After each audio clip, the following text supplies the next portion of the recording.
Welcome to the material technology. Today we will discuss about structure of the solids.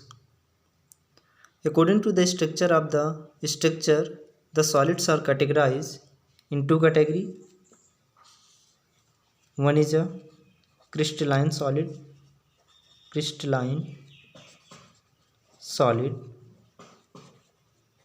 and second one is a non-crystalline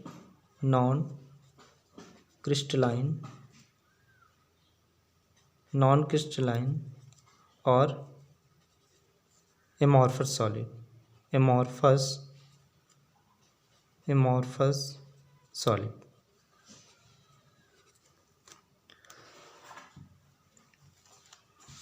in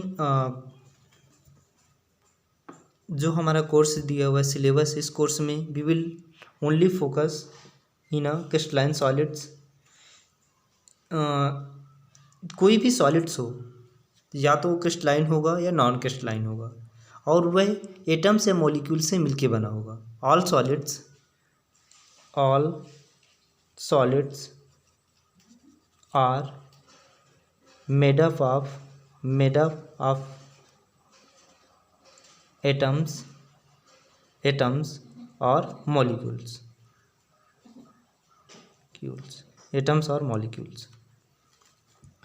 crystalline solids की बात करें यदि अपन, तो इन crystalline solids जो molecules या फिर एटम्स का अरेंजमेंट होता है वो एक स्पेसिफिक ऑर्डर फॉलो करता है.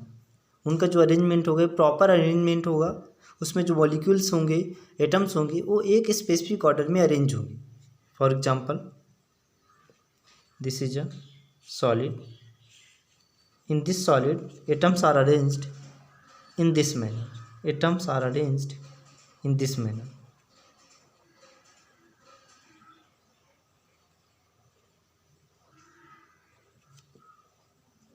एटम्स का कोई ना कोई स्पेसिफिक ऑर्डर होगा. In case of the crystalline solids, example, metal. All metals come into the category of crystalline solids. Okay. In case of the non-crystalline or amorphous solids, there is no particular arrangement of atoms or molecules.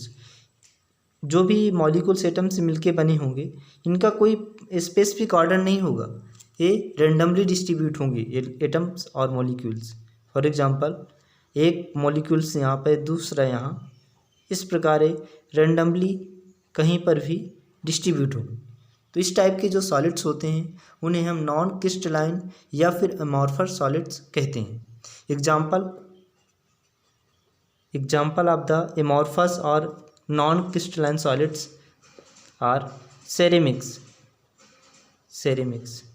जितने भी ceramics हैं सभी क्या हैं, non crystalline और amorphous. Okay. तो this is a classification of the solids according to the structure of the solid.